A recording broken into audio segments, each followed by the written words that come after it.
Captain Nate here, still doing our tackle organizing day, or it's gonna, like I said, be days. I'm gonna show you how to rig a trout rig. I know a lot of people aren't the biggest fans of trout. For what reason, I don't know. They put up a decent fight. I find them to be fantastic to eat. Those trout that are, 3 to 10 pounds are some of my favorite on the grill. And those really big trout are just fantastic on the smoker, and so are the smaller ones. So they have their time and place. I mean, when you're out there and you're marking a bunch of fish on bottom, why not catch them? If you're out there and it's 10 o'clock in the morning and the salmon bite is a little bit slow, why not catch them? So that's where I'm at. So we do a lot of trout fishing. Last year we didn't get as many trout as normal. The kings were so thick that we just caught those. The kings were just so thick that we just decided to catch those.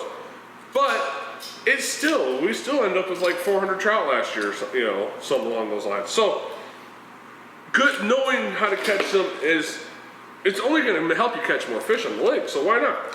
So what I'm going to do is I'm going to take this double chrome 8-inch Dreamweaver Spin Doctor. That's a staple for trout fishing up and down the lake. I don't care where you go, I would use this flasher. I have lots of other flashers that I like to use, big, small, and different things. But day in, day out, if I had to pick one, I'm going to use this double chrome Spin Doctor in 8 or 10 inches. This happens to be the 8-incher.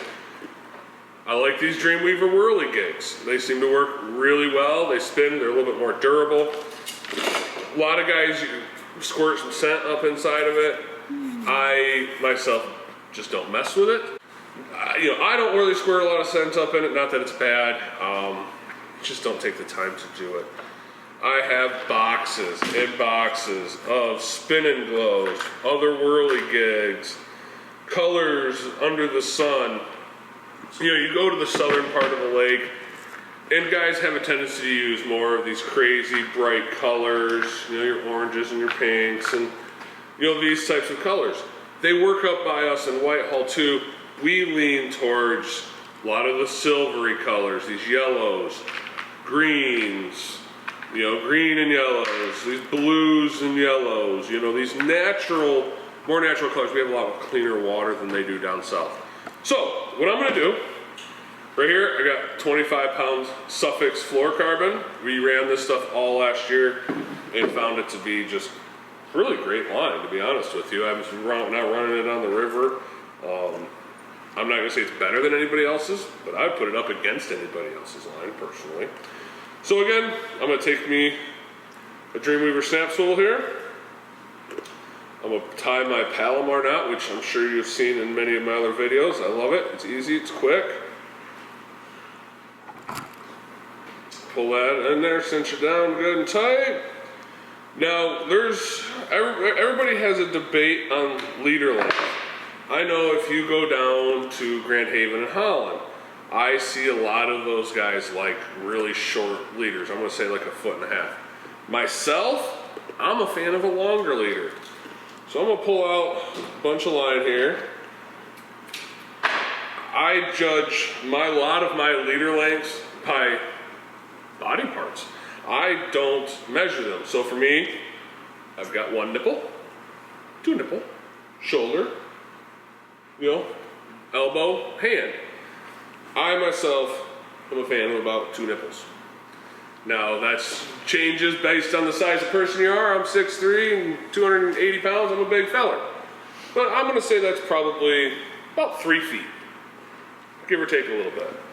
So I'm gonna take that, I obviously cut a little too much line off.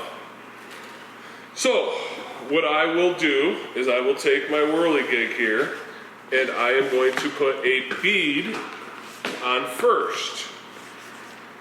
I am going to use one of these yellow beads. This is like a 6mm little bead, craft store bead. And I'm gonna slide that on there down to my swivel first. I'm gonna put my whirly gig on here.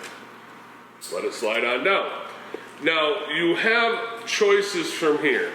You can put on a teaser, which I'm gonna do today, or no teaser. I have found at times the teaser is the deal. They want that extra bulk, and I have found times that they don't care for it. It's hard to say, you know, trial and error can kind of tell you what that is. But I'm gonna rig it with a teaser because I find it more complicated, which it's not hard. If I were to not use a teaser, I would probably put about 3 or 4 like 8mm beads on there.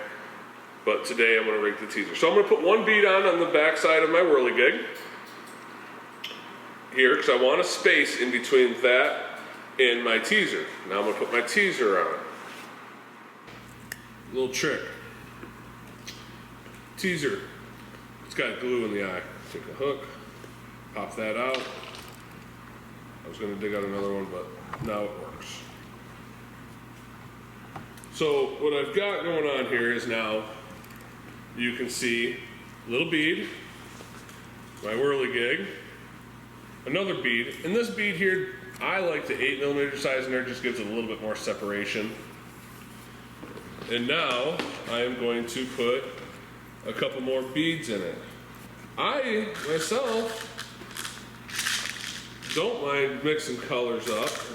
I like this bead. I don't know what it is. It's kind of a greenish yellow iridescent bead. I don't know where it comes from. I see them and I buy them, but it's a good bead. And I use them for kings. I use them for everything. Like I use them for catching steelhead in the river. I paint them up. So what I'll do here is everything kind of depends on the hook that you use, on how many beads that you want. So I put 2 beads on there. Right here I've got, I think that's a torpedo hook. I'm not particular in all my hooks. I just like a good, strong, super sharp hook. And I don't like too thick of a wire, but this should be a really good hook to match the size. So what I'll do is I'll take that hook and I'll kind of put it on the end of that bead here and see where that hook is going to lay. And I want that hook to sit just at the very tip of that, you know, teaser. I want it so if they nip it, I'm going to get them. But I want it to be concealed a little bit also. So that looked pretty good with 2 beads on there. Sometimes, you know, I may go to 3. And then again, just simple Palomar knot. Tie that on there.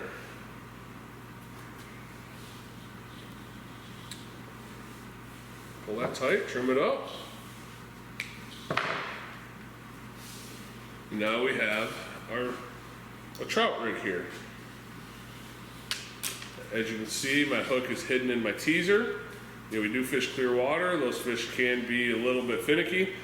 What I also like is when I'm rigging any trout rig with or without a teaser, I want to envision that fish is going to come up and hit that. They're going to bite around this, your lure, your whirligig or spinning globe, but there's enough of a gap from your wings to your hook that even if the fish is here, because if they bite this whole thing, what'll happen sometimes, either they're going to get hooked down in their throat, down like in the roof of their mouth, or that's going to slide out and then it'll still catch, you know, wherever one of those trebles hooks catches. So I like to have enough gap in there. And then again, like with all of my flasher rigs, I like the swivel on there, the snap swivel, so I can hook that right up for a trout rig. Again, look at that, about perfect of where I wanted it. We are now ready to take this sucker, put it on a low diver, put it on a downrigger. You know, if you're in shallow enough water, you can run it on a long copper. We tend to run these on divers and riggers the most. And then take a pool noodle, wrap that sucker up. And now I have me a perfectly good, ready to go trout rig to use this summer. Yellow is probably my favorite color myself. Green also. I promise you, I'm gonna catch some trout on that. Y'all have a good summer. Catch them up.